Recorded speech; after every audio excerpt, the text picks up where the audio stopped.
Hi, welcome to today's rant. It's about 37 degrees in Madrid, so I'm gonna make it like shirtless again because I don't think any of my shirts deserves to be sweated all over.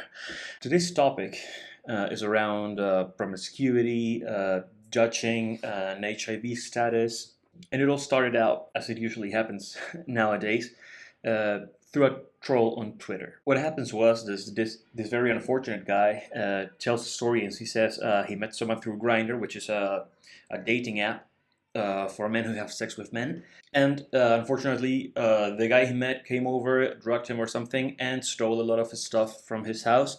And this guy was making it public and saying, "Be careful with this guy, with this profile. He uses these pictures, stuff like that, because he's a fucking thief." No?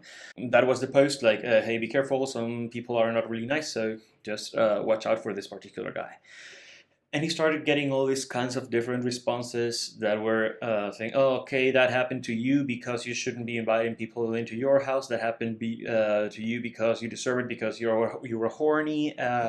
And that's what happens when you have sex with random people. And they were like, everybody was blaming him, victim blaming. So yeah, apparently all these new terms can actually be applied and make some sense. Since I usually handle myself around social networks, and that's what I work on. That's the main tool I use for informing people about sexology, about adult videos, or whatever I'm working on at the moment. So I'm very used to reading or listening to all these different poisonous comments, toxic comments that I don't think there's anything in particular that really bothers me a lot. It's just some comments are worth mentioning. Other comments are worth ranting online and making a video about it. So this particular guy insulted again the victim, but he added a particular something that said, "I know you're a bottom, and gay bottoms should not be having sex all over because you lose value. So because you are whoring out, you deserve what happened to you. You should learn that if you ever want to get be loved by someone, if you want to find a top boyfriend, no top is going to be attracted to a bottom that's having random sex through dating apps." So, and I thought, oh my god, somebody finally discovered time travel, brought back a caveman, and had him comment on on Twitter. And I just couldn't help myself. I wrote and I said, like, "Hey, this is just a perfect example of." I'm not sure if there's a translation for this. Plumophobia. Pluma is like when you are more effeminate, and people reject you for that. When they put on Grindr only masculine guys, that's like plumophobia. I don't know how it's called. Sissiphobia. I have no idea, man. When you reject effeminate guys. And I said, this is a perfect example of this kind of thing, and this is a perfect example of shaming the bottom for being the one that assumes the feminine role because he's the one that gets penetrated and is not a penetrative man, which is what society expects. And also I think it's inferiorized homophobia, because if you believe that you are less worth because you get a penis inside your ass and you have to earn the respect of tops because they're superior, that's definitely interiorized homophobia. And he replied to me and said, I had no idea what I was talking about, that he doesn't have anything regarding interiorized homophobia, and that me, as an HIV positive guy, should know better than correcting him when I'm well aware that if I hadn't been whoring around, I wouldn't have the HIV infection. And I thought, wow, he just took everything and threw it out there without any kind of regard for people who could get hurt about that. And I was wondering, if I were HIV positive, I may have hurt a lot. I mean, having someone say you have this potentially mortal virus because you deserve it, because you followed your sex drive. I have no idea how this works, but it kind of goes that way. People who are HIV positive deserve to be HIV positive because they have a lot of sex. And I don't remember if I said it on previous videos, but I'm sort of a walking HIV test. Whenever I fall in love with someone, the person turns out to be HIV positive. So I've always been on PrEP. And what I remember the most against this kind of argument, that if somebody is HIV positive, it's because they were promiscuous, which was the word I hated. They were whoring around, as this guy put it, and basically they earned it. No? And my very first boyfriend, who told me he was HIV positive, he had a really hard time revealing his status to me without knowing that I was already on PrEP. But so it was absolutely no biggie for me.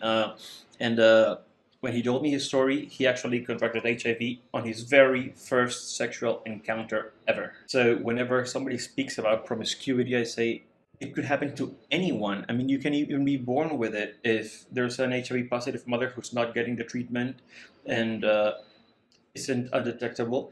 There's always a chance to transmit it to the baby when the baby's born. So deserving, I think that's a very, very tough word, and I just thought like this. When my ex-boyfriend acquired it when he was a 17-year-old boy having his very first sexual experience, did he deserve to get it?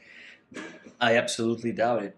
And I hope most people can understand that nobody deserves to acquire a virus that could potentially threaten your life. I started like just moving ideas around my head and trying to figure out what was going on with people when they. First off, the use of the word promiscuous is just absolutely ridiculous. I think the World Health Organization, I'm really hoping, because of a big mistake, decided to create a definition for promiscuity. And they say it's whichever person has more than two different partners in a period of less than 6 months.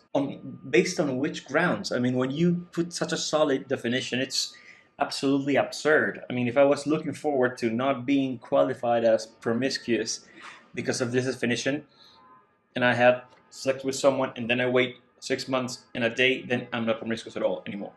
But if I don't wait and I do it like 2 days before, so I'm inside that less than 6 months radius, then I am promiscuous. And therefore I deserve to get an STD. That's just absolutely random, and I think it's totally illogical. And from the sexological point of view, that makes absolutely no sense. It's just creating another pathology, making people feel bad about their sexuality. Again, as if we needed another reason more to be more afraid of having sex or to live our sexuality freely. One of my favorite authors, David J. Lay, I'm not sure if I've quoted him before on my other videos because I usually do, but he had this, I'm not sure if it was in an interview or whatever, but he said the whole promiscuous thing is so gassy. It's just like has absolutely no reason no scientific reason to be sustained, because you're going to be diagnosed as promiscuous if you have more sex than your therapist.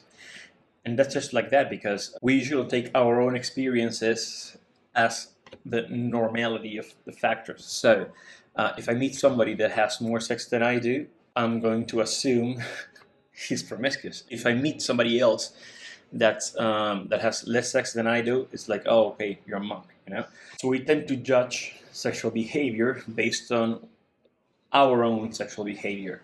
And as you might have noticed, that makes absolutely no sense. I mean, I'm an actor on adult movies, and what I usually do is record a lot for 2 weeks and then not recording anymore for the rest of the months, because I already have the videos to be released once a week. So in those 2 weeks, I'm actually, when I get horny, I don't go on apps or go to bars to meet people. I usually get very excited about what kind of porn I'm going to watch to masturbate, or what kind of fantasy I'm going to record to be alone in my room and enjoy my horniness on myself. So I don't usually have sex with other people. So if you want to believe that there's like a kind of a rank, and you can say, okay, a porn actor, obviously more promiscuous than I am, but I can spend like 2 weeks without sex or 3 weeks without sex. Does it make me less promiscuous than other people who have sex once a week? It's absurd. It makes absolutely no sense. And again, on the part of deserving STDs or STIs, as I prefer that term, I'm a porn actor and I don't have HIV. So does it mean that there's like the gods are smiling upon me and they didn't on other people? Because it's just baseless. It just doesn't make any sense. I can understand it in countries like Spain or maybe South America, where Christianity has a lot of influence, because the human being that's closest to the Trinity, to the most divine thing, is Virgin Mary. First name Virgin, last name Mary. You know, the most important characteristic of this woman is to not have had penetrative sex. And unfortunately, this Christian idea has created a lot of concepts that come with the whole thing of being a virgin. Virgin Mary is full of grace, immaculate. So if you have sex, you're no longer going to be immaculate. You're going to be immaculate means not tainted. So if you already have sex, you are tainted. You are like lower. She's like the symbology of virtue. So if you lose your virtue, literally means to have had penetrative sex. So you are no longer of value. You are no longer full of grace. You know, all this stuff that goes around the idea of not having sex as higher, as better, obviously brings the other idea that if you do have sex, you're lower, you are degrading yourself. The thing this guy said, you know, if you're a bottom and you want to be appreciated or want to ever have top admire you, you cannot be having sex with random strangers and bringing them to your house because that makes you worthless, basically.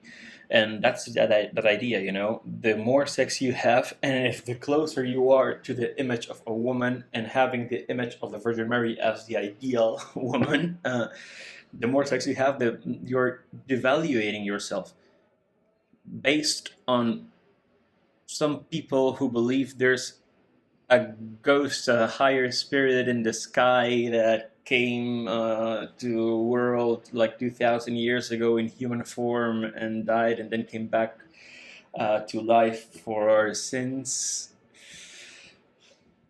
I think that's kind of sad. I mean, having so many cool religions before, we had to choose the one religion to go worldwide that was going to punish sexuality, and it's I can't understand how some people can just say you deserve to have HIV because you were sleeping around, because we're unfortunately in a social cultural state in which we cannot separate the idea of mythological being that got pregnant by a dove. I mean, yeah, okay, you know, it's I'd say it's unbelievable. I remember Zeus got women pregnant in the shape of an eagle, in the shape of a golden shower, which is the kinkiest part, in the shape of a swan. I mean, that used to happen a lot in other myths, in other religions. It just we picked, in my opinion, we picked the wrong one.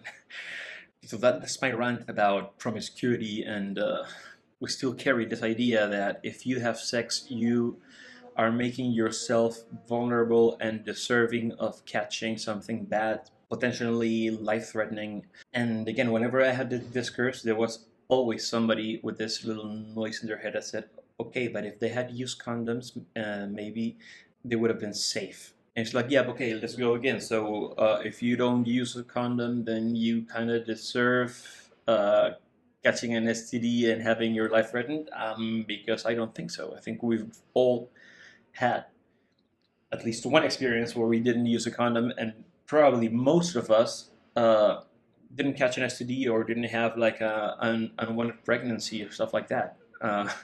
What does it mean, man? I mean, if you're lucky, then okay, but if somebody's not lucky enough, then damn, he deserved it. It's like, I don't think so. I think we're like putting ourselves on a high horse and judging everyone based on our luck. Because again, I think most of us have ever had a not safe sex experience. Of course, I do porn, so I'm usually exposed to that, and I am HIV negative. So there should be absolutely no relationship between that. And my final comment would be: we have to be more humane in that aspect. We cannot be like thinking, oh, he had an STD, so he's probably just not that worth it because he's dirty, he's polluted, he's lost his virtue,